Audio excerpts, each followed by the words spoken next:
Thanks for joining me. My name is Josh with RideWithTheKnights.com, and today we will be covering standing versus sitting, when to stand, when to sit, and why. Again, to reiterate a common purpose among many of our basic riding techniques, the purpose of properly standing and properly sitting is threefold. Number one, safety. Number two, competence.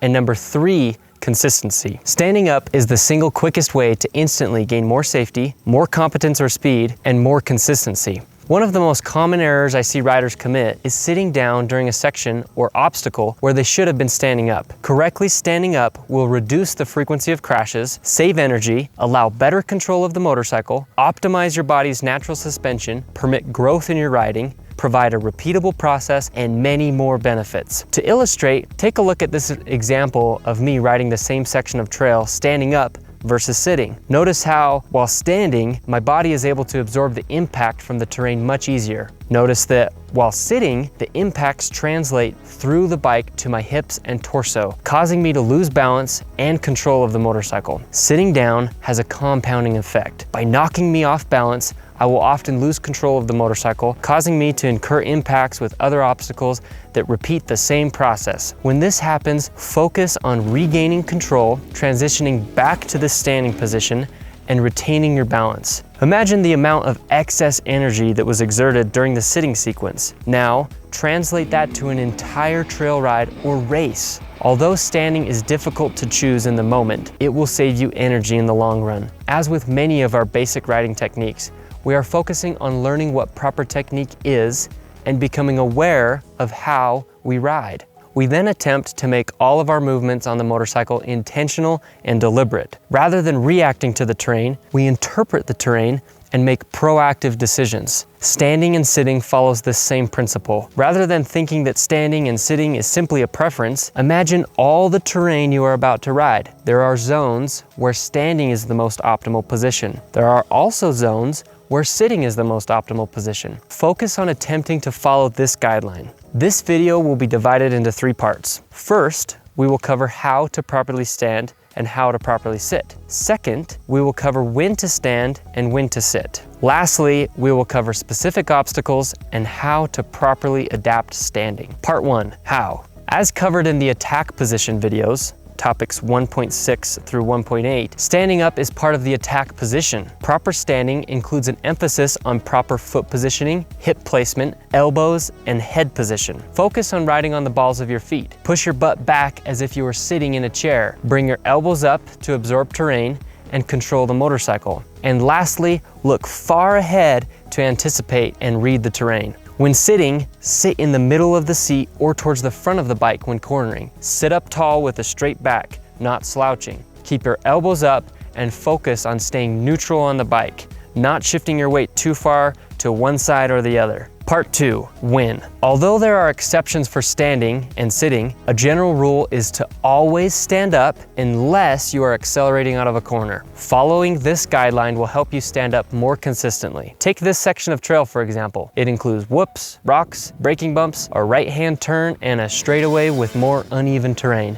Examining this section of trail, we can highlight the zone where we will be accelerating out of the corner. This will be our sitting zone. Following our guideline, all other sections will fall under the standing zone. Begin the section by standing up. Enter the corner by braking standing up. Once your braking is complete, you will now transition to the sitting position. Continue sitting during the acceleration process out of the corner. Once you have gotten back up to speed, transition back to the standing position to navigate the upcoming terrain. This is a brief introduction to the cornering process that will be discussed in much greater detail later in the course. This video will emphasize the standing and sitting process. Notice that there are specific zones for standing and specific zones for sitting. As you ride, practice interpreting the terrain and determine if you are in a sitting zone or a standing zone. Remember, always stand up unless you are accelerating out of a corner. Use this guideline with discretion as there are exceptions to this rule. Part number 3, obstacles. We will now go over a few specific obstacles to practice standing and sitting. This will not be a comprehensive lesson on each one of these obstacles. We will simply discuss standing as it applies to each obstacle. In section 2 of the course, you will find all the topics regarding obstacles and terrain. Technical terrain. When navigating technical terrain, try standing up. With the exception to steep uphills, standing up will allow you to maintain better balance and control of the motorcycle. By standing, you will be able to complete tighter turns, use less energy, make adjustments quicker, and most of all, increase your control and balance on the motorcycle. Whoops. When approaching a set of whoops, stand up to absorb the impact and allow the bike to hinge near the ankle area. Stand up in the neutral attack position when riding hard-packed whoops. When riding sand whoops or soft terrain whoops, keep your weight back. Tighten your ankle and knee grip on the motorcycle. Try not to fight the bike. Instead, simply guide the bike in a general direction and move with the bike. Standing up during whoop sections is one of the greatest areas to save energy. Pro tip, during long whoop sections, practice forcing yourself to stand up as long as possible. Your lower back and legs will burn. However, the energy you lose when transitioning between standing and sitting multiple times during a whoop section is more than had you just stayed standing up the entire time. Pro tip number 2, look for opportunities to use the terrain to aid in the transition process between standing and sitting. When exiting a corner and preparing to stand up for a straight, observe the terrain for a small rise or whoop that you can use to assist in standing up. Energy saved equals time and speed. Rocks. When approaching a rock section, prepare by standing up and selecting the best line. Ride 1 gear high with smooth throttle control. Keep the front end light by adjusting your weight towards the rear of the bike. Although you may get off balance in a rock section, practice doing all you can to stay on the foot pegs and not sit down. Sitting down will only cause you to slow down and eliminate your ability to absorb impacts. One of the key benefits to standing up during rock sections is the ability to reduce the impacts incurred while hitting rocks. Whether it be a small or large impact, your ability to maintain a straight line and rebound from harsh deflections will be much greater while standing compared to sitting down. High-speed terrain. When riding smooth, high-speed terrain, such as gravel roads, lake beds, or smooth washes, sitting down may be best. When riding slightly rough high-speed terrain, such as valleys or bumpy roads, standing up will be appropriate. Stand up and lean forward, placing your helmet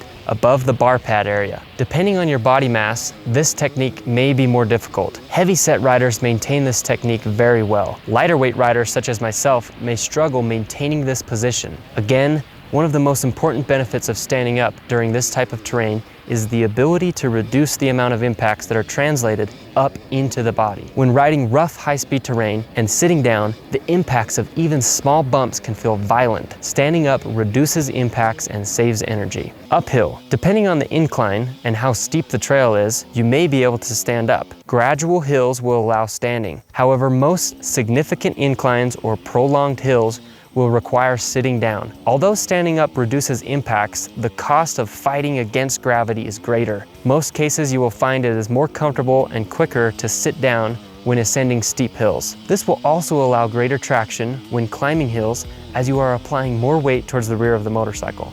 Downhill. On the other hand, when descending downhills, proper technique is to always be standing. Standing will allow you to navigate the trail quicker, absorb impacts, and most importantly, apply weight towards the rear of the motorcycle for balance and braking purposes. Sitting down will place too much weight on the front of the motorcycle, causing you to lose control and balance of the motorcycle. Standing and sitting are both important techniques to practice while riding motorcycles. One of the most important things you can practice is the ability to interpret the terrain ahead and determine when it is appropriate to sit. Remember to always stand up unless accelerating out of a corner. Following this basic guideline will help you ride safer, quicker, and more consistently. If you have any further questions regarding standing and sitting, please feel free to reach out and we will see you in the next video.